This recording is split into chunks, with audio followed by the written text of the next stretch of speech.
કાપોદ્રાની સગીર વયની બાળાને મરજી વિરુદ્ધ બદકામ કરી તેનો વિડીયો ઉતારી વિડીયો વાયરલ કરવાની અને જાનથી નાખવાની ધમકી આપી વધુ પૈસાની માંગણી કરવાના ગુનામાં નાસ્તા વર્તા મુખ્ય આરોપીને ઝડપી પાડતી કાપોદ્રા સર્વેલન્સ ટીમ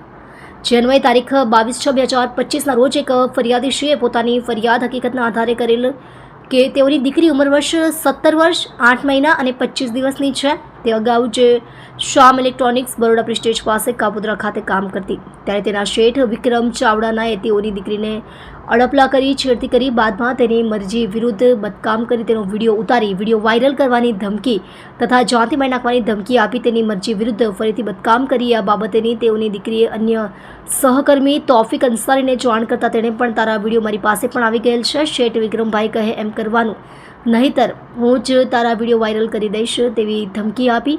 તેઓની દીકરીએ તેની પાસેથી ઉપાડ લીધેલ હોય તેના કરતાં વધુ પૈસાનો ચેક આપવા છતાં હજુ વધુ પૈસાની માંગણી કરી એકબીજાની મદદગારીથી ગુનો કરેલ હોવાની હકીકત જણાવતા Kapodra police station part A ગુનો રજિસ્ટર્ડ નંબર 2025 ભારતીય ન્યાય સંહિતા 2023ની કલમ 64(1), 64(2) M, 64(2)D, 75(2), 54, 351(3) તથા જાતીય ગુનાઓ સામે બાળકોને રક્ષણ આપતો અધિનિયમ 2012ની કલમ 4, 5, L, 6, 8, 12, 17 મુજબ તથા IT એક્ટની કલમ 66E મુજબ ગુનો તાત્કાલિક દાખલ કરી જેની તપાસ second police inspector M.R. Solanki સાહેબ નાઓ ચલાવી રહેલ.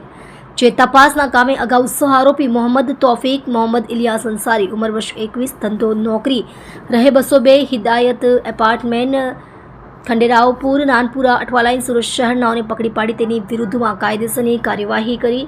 અને સદર ગુનાનો મુખ્ય આરોપી નામે વિક્રમ જેઠાભાઈ ચાવડા નાઓ નાસ્તો ફરતો હોય